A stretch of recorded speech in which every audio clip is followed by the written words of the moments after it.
The Tantric tradition asserts that the true absolute is not a dry void, but purna, an absolute radiant fullness. In this integral view, Brahman is explicitly the unified, inseparable non-duality of both Shiva and Shakti together. Shiva is the static aspect of consciousness, while Shakti is the dynamic, kinetic, and creative aspect of that very same consciousness. To illustrate this, the scriptures use the analogy of fire and its innate capacity to burn. You cannot separate fire from its heat. If you remove the heat, the fire itself instantly ceases to exist. Similarly, you cannot separate water from its wetness or the sun from its light. Shakti is the eternal, inherent power of Brahman. This philosophical shift completely reimagines the status of the material world. In Kashmir Shaivism, the world is recognized as the glorious, intentional projection of the Absolute's own free will, a concept known as swatantriya. The universe is the visible, tangible body of Shakti, dancing within the silent, infinite space of Shiva. Tantric metaphysics provides an elegant solution to the core paradox of consciousness.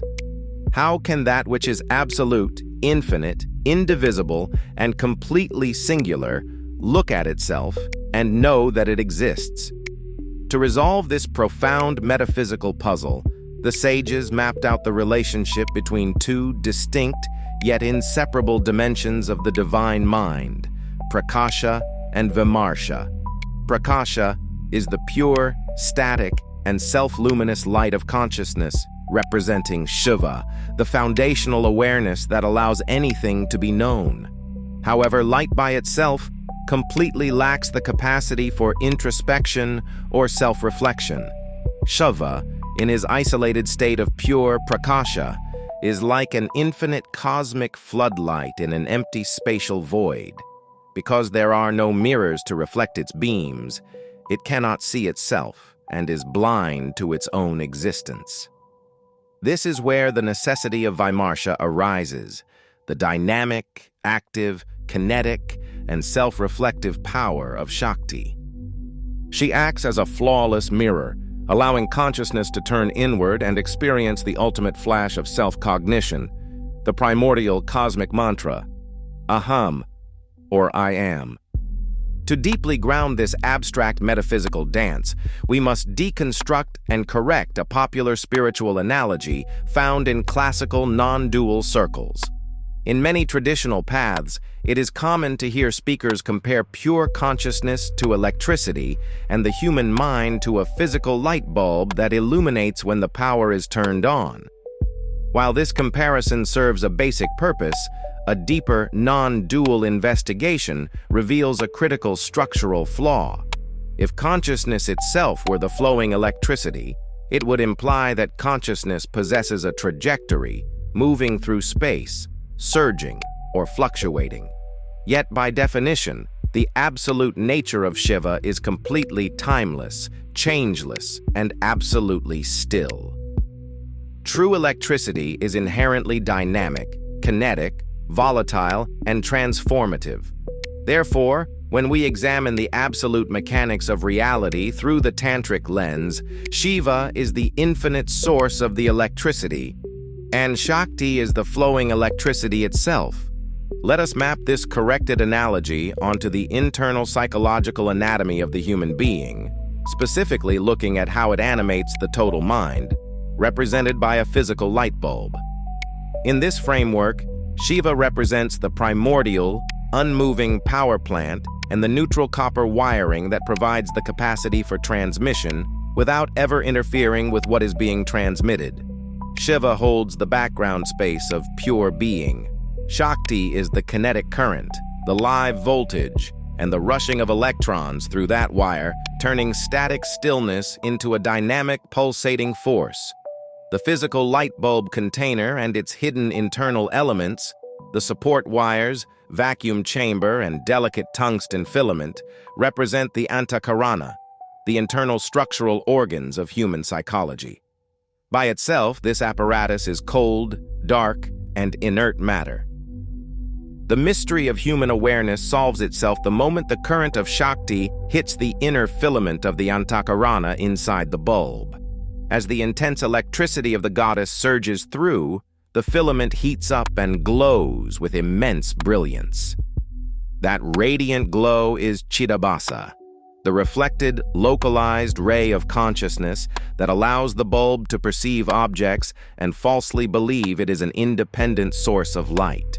To understand how this electricity behaves when it encounters a more complex structural vehicle, we can modernize this paradigm by transitioning from the light bulb to the contemporary architecture of a smartphone. In this updated framework, Shiva remains the foundational silent electrical grid of the entire city, the deep, unseen, and omnipresent source of power that keeps the entire infrastructure alive. The entire smartphone itself represents the broader mind. However, the internal elements, the silicon processing chips, the copper circuit boards, the lithium battery, and the underlying code infrastructure, represent the Antakarana, the internal instruments of consciousness. By itself, if the smartphone is completely dead and uncharged, it is a useless, inert brick of metal and plastic. It represents Shava, a corpse of subtle matter completely incapable of processing information, rendering images, or connecting to a network. The moment Shakti enters these hidden internal elements of the Antakarana, the smartphone device boots up. The physical screen of the mind immediately lights up with a vibrant, illuminated display. That localized, glowing display that brings the screen to life is Chidabhasa, the reflected light of consciousness. It is the illusion of a mini-consciousness trapped inside a small device, allowing the phone to interact with apps, process inputs, and display data. Once the internal elements are animated by Shakti's current, the four distinct applications of the Antakarana begin to run simultaneously on the interface of Chidabhasa. The first application is Manas, the lower processing mind acting as the touchscreen interface and raw data receiver. It constantly pulls in a chaotic stream of external sensory notifications, cycling through endless doubts and reactions via Sankalpa Vikalpa Shakti, the raw, kinetic power to think and question information.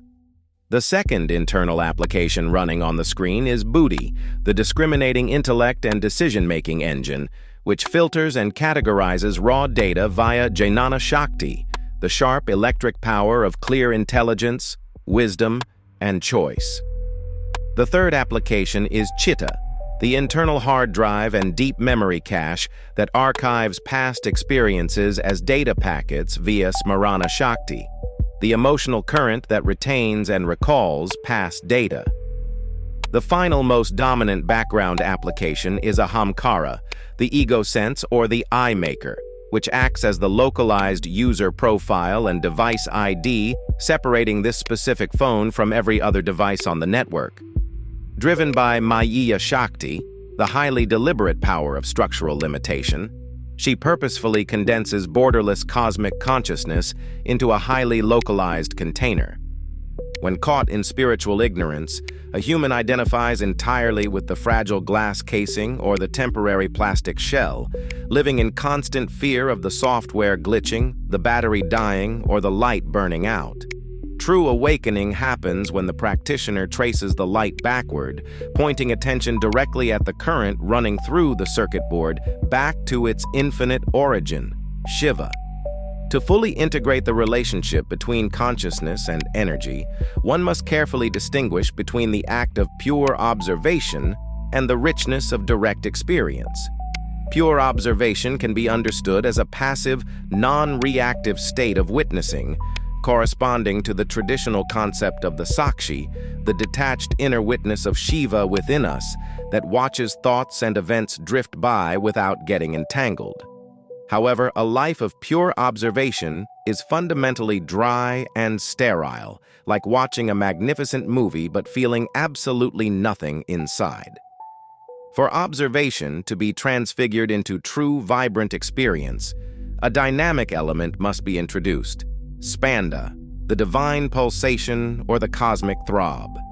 Spanda is the eternal subtle tremor of energy that ripples through the absolute stillness of consciousness, the voluntary ecstatic heartbeat of the divine. Imagine a vast, perfectly calm ocean that stretches out into infinity representing Shiva.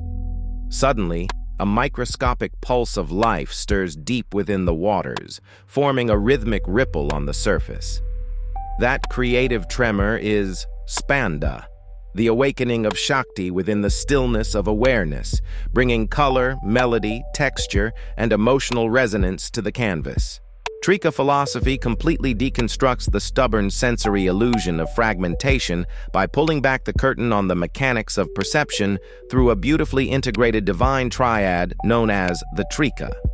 Within this framework, the act of living is broken down into three interdependent components: pramada, the knower or experiencing subject; prameya, the known or object of perception; and pramana, the act of knowing or the dynamic process of perception itself. To comprehend how these three function as a singular, undivided reality, when food is placed upon the tongue, a remarkable fusion occurs where the tongue and the flavor melt into a singular second of pure aesthetic enjoyment, known as chamatkara, dissolving the boundaries between subject, object, and the process of tasting into a single flash of ecstatic awareness. When an individual operates within ordinary consciousness, they split existence into three distinct territories: the seer, the seeing, and the seen, which is the structural root cause of all human suffering. Tantric inquiry systematically maps these roles back to their origins. The seer is the eternal presence of Shiva, while the seen and the act of seeing are the dynamic modifications of Shakti. The ultimate reality is that Shiva, operating through the medium of Shakti, is looking directly at Shakti. This reveals that the entire journey of spiritual awakening belongs exclusively to Shakti, as Shiva is already eternally liberated and beyond change. Out of her own free will, she plays a dual role: Maya Shakti, throwing a veil of amnesia over her own eyes to experience limitation, and Mukti Shakti, awakening as the Kundalini power to ascend the Sushumna Nadi and consume human traumas in a purifying fire. When she reaches the Sahasrara chakra, she plunges back into the infinite embrace of Shiva, breaking the cosmic amnesia forever. This integration culminates in Sahaja Samadhi, the natural, effortless state of spiritual stabilization, where practitioners live with eyes wide open, utilizing the Bhairava mudra to divide attention equally between the inner witness of Shiva and the outer cosmic dance of Shakti, recognizing that every action is a mudra, every word is a mantra, and ordinary life is a living temple of the divine. Shakti looks into the infinite eyes of Shiva and realizes with a flash of absolute recognition that she has never been separate from him, that she is and has always been the very heartbeat, the breath, the light, and the ecstatic life of the divine. The human mind drops its weapons, the searching ends, and the universe rests in the vibrant, silent, and eternal peace of the non-dual embrace. The union of Shiva and Shakti into a single body is called Ardhanarishwara.